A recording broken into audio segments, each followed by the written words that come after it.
Hello students. तो अभी तक हमने जो है क्लास 9th हिस्ट्री का द फ्रेंच रिवॉल्यूशन में 1794 तक हम पढ़ चुके हैं, है ना।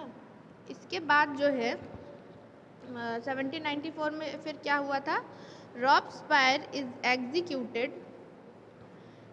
एग्जीक्यूटेड मतलब उसको जो है उसकी सजा हो गई, sentence to death. France is govern by directory committee of 5 men।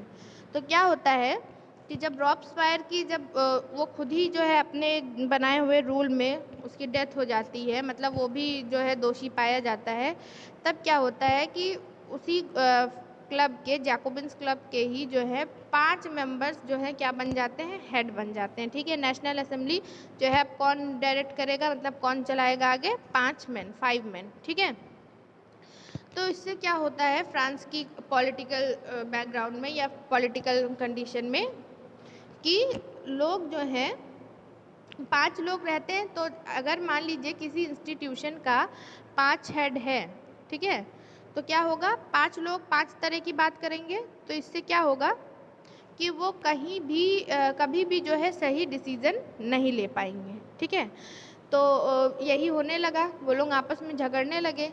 इसी टाइम जो है एंट्री होती है नेपोलियन बोनापार्ट। इनके बारे में सबको पता है, नेपोलियन द ग्रेट।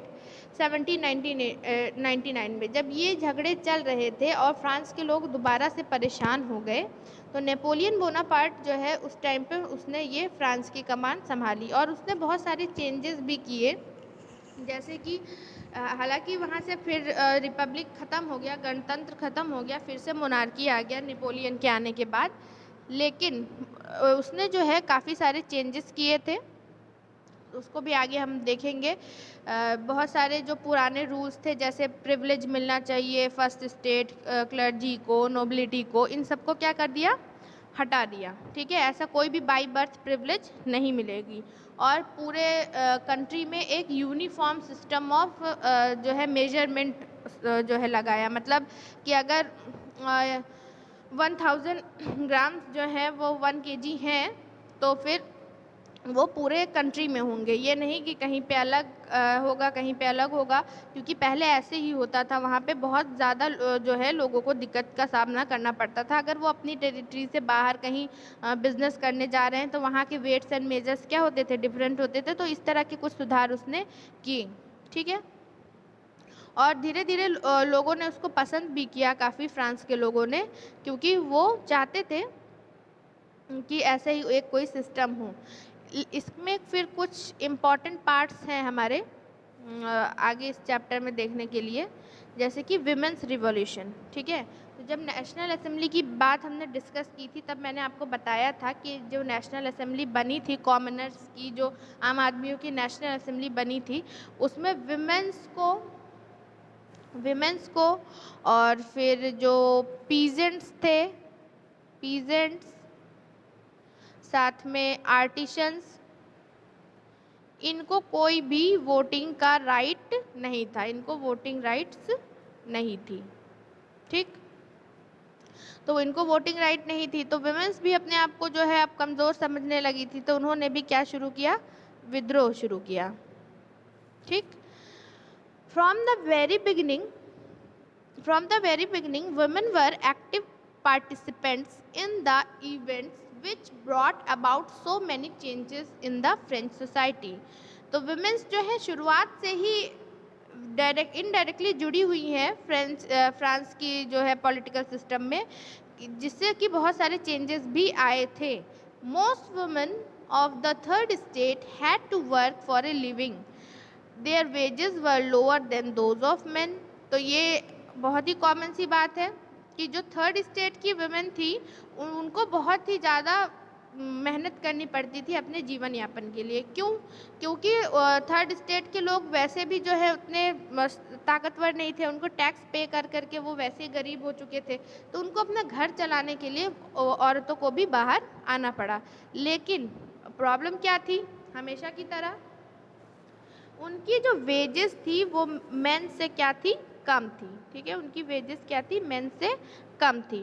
तो ये एक जो है दिक्कत उन्हें हुई। तो कब तक ये बर्दाश्त किया जाता, इसलिए क्या हुआ, in order to discuss and voice their interests, women started their own political clubs and newspapers. तो उन्होंने अपनी आवाज़ उठाने के लिए और अपने हित में बात करने के लिए, यहाँ पे इंटरेस्ट का मतलब क्या है, हित, ठीक है, अपने हित में बात करने के लिए पॉलिटिकल क्लब्स बनाए, मतलब अपने राजनीतिक समूह बनाए और न्यूज़पेपर चलाना शुरू किया।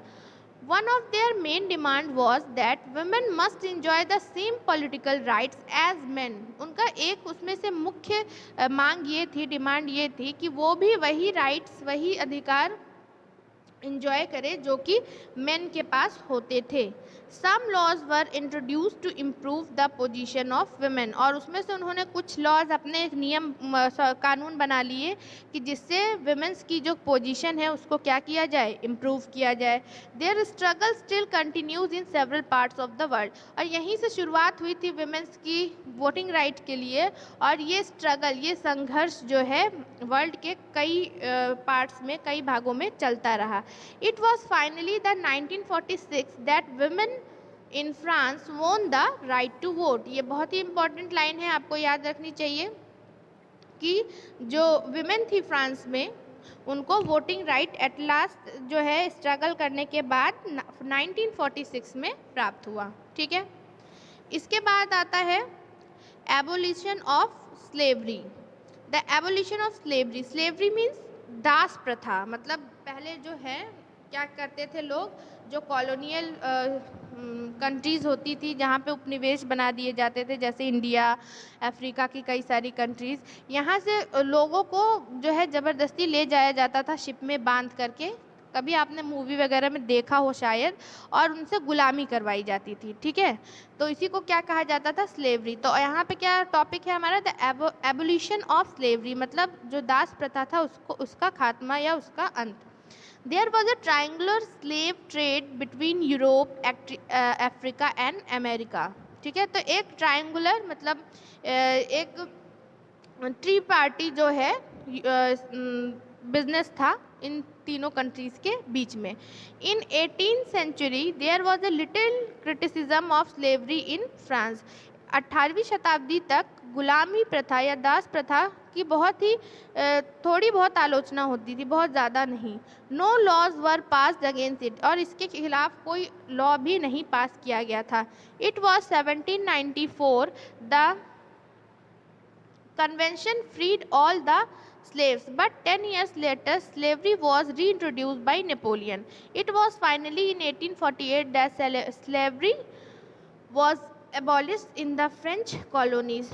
हुआ क्या, पहले तो ये एक कन्वेंशन में, एक सभा में जो है सारे स्लेव्स को फ्री कर दिया गया था, लेकिन जब जैसे ही नेशनल असेंबली का अंत होता है और नेपोलियन सत्ता में आता है, तो उसने फिर से ये दास प्रथा शुरू की थी, क्योंकि वहाँ के बिजनेसमैन को इस तरह के गुलामों की बहुत ज़्यादा ज़रूरत पड़ती थी उनका बिजनेस चलाने के लिए।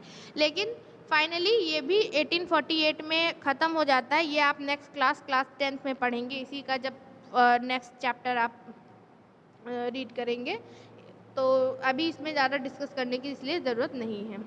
The revolution and everyday life. The years following 1789 in France saw many changes in the lives of men, women and children. तो जो क्रांति थी फ्रांस की 1789 की, उन्होंने बहुत सारे बदलाव ला दिए किसके जीवन में, मैन, आदमी, औरत और बच्चों के। The revolutionary government took it upon themselves to pass laws that would translate the ideals of liberty and equality into everyday practice. One important law that came into effect was abolition of censorship. The ideas of liberty and democratic rights were the most important legacy of French Revolution.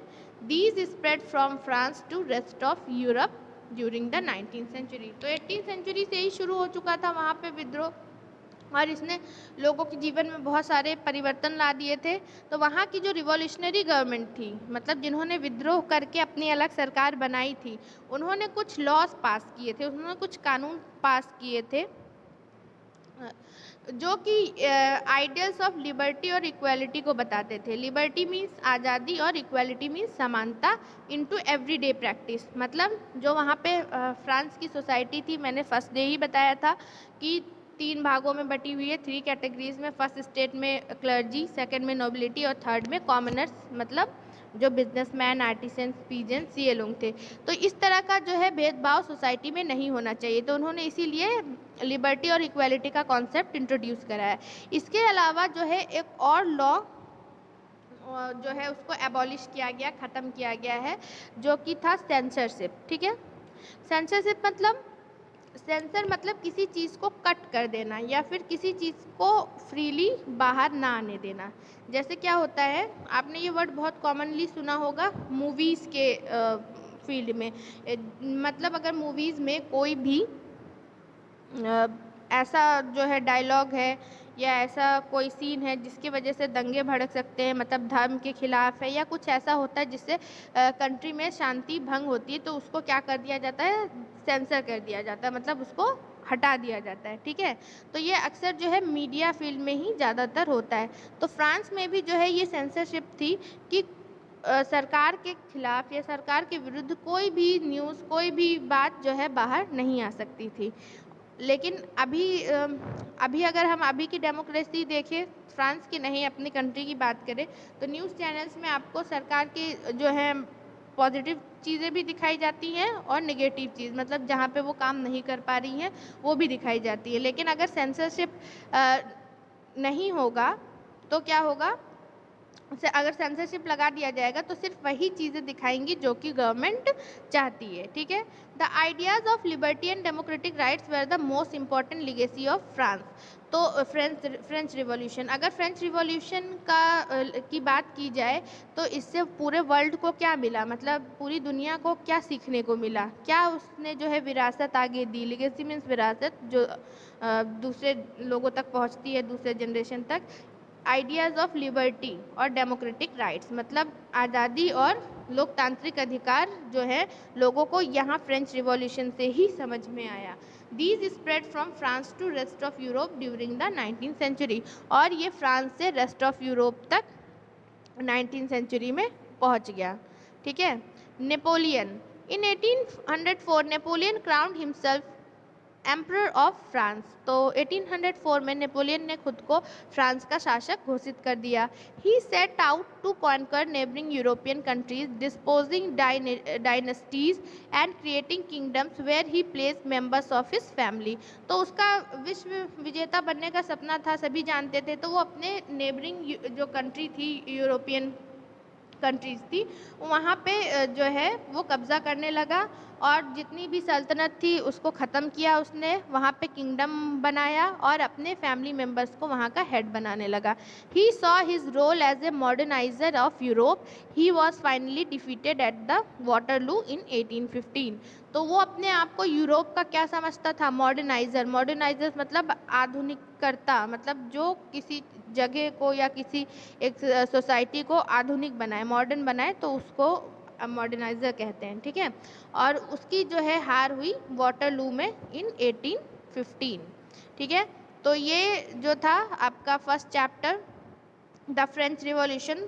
यहाँ पे अब इस pandemic situation में जिस तरह से हम लोग पढ़ाई कर रहे हैं, यहाँ पे आपको क्लास की तरह तो पूरी डिटेल्स समझा पाना पॉसिबल नहीं है, लेकिन फिर भी जहाँ तक मुझसे हो पा रहा है मैं कोशिश कर रही हूँ। और आपको भी जो है इसमें कोऑपरेट करना पड़ेगा। आप घर पे पढ़िए और जो नहीं समझ में आता है उसको प्लीज़ पूछिए। ठीक है, यहाँ पूछिए, चाहे व्हाट्सएप ग्रुप पे पूछिए, यहाँ पे नहीं, यहाँ पे तो आपको वीडियोज़ ही देखने को मिलेंगी, लेकिन आप व्हाट्सएप ग्रुप पे पूछ सकते हैं। ठीक है, तो इसके जो है क्वेश्चन आंसर्स आप स्टार्ट कर दीजिए एनसीईआरटी के, मैं होमवर्क दे दूँगी वहाँ पे ग्रुप पे, आप देख लीजिएगा। Okay, thank you and have a nice day.